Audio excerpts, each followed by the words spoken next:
Savez-vous que nous sommes tous diplômés d'une école? Souvenez-vous, dès nos premiers pas à la maternelle, nous obtenons un diplôme de psychomotricité. Puis après quelques années d'études, nous entrons sur le marché du travail. Et avec la formation tout au long de la vie, nous retournerons plusieurs fois sur les bancs de l'école, quel que soit notre âge. Certaines années d'apprentissage nous marquent plus que d'autres. Et un beau jour, il peut nous prendre l'envie de revoir notre école chérie, retrouver nos camarades de promo, nos professeurs favoris, découvrir les nouvelles générations pour leur parler de nous, de nos expériences personnelles, professionnelles, pour les accompagner, leur offrir un stage, un emploi, voire même, il peut nous prendre l'envie de soutenir financièrement notre école.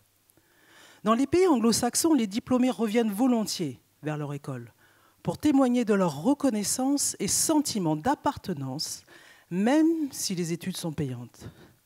Par comparaison, cela est beaucoup moins fréquent en France. Pourquoi?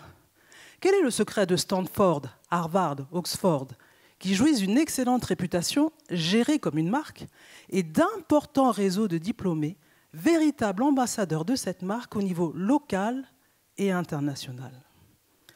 Par exemple, comment s'engagent les diplômés dans les écoles de management françaises? Sont-ils prêts à maintenir la valeur de leur diplôme?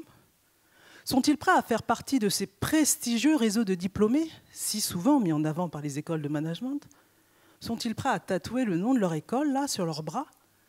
Parce qu'au fond, ils ont déjà payé pour leurs études.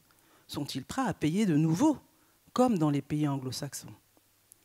Pour répondre à ces questions dans ma thèse, j'ai étudié l'histoire des écoles de management. J'ai interrogé des dizaines de diplômés. J'ai regardé les contenus des sites web, plaquettes d'information, vidéos de promotion.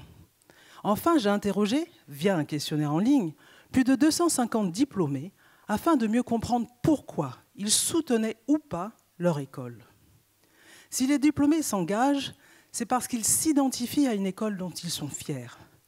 En effet, quel que soit notre parcours, si nous partageons toujours les mêmes valeurs que notre école, si nous avons été satisfaits des relations avec la direction, la promotion, l'administration, avec les profs, alors nous aurons envie de rendre ce qui nous a été donné.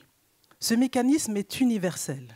C'est celui du don et du contre-don. Il fonctionne dans les institutions anglo-saxonnes.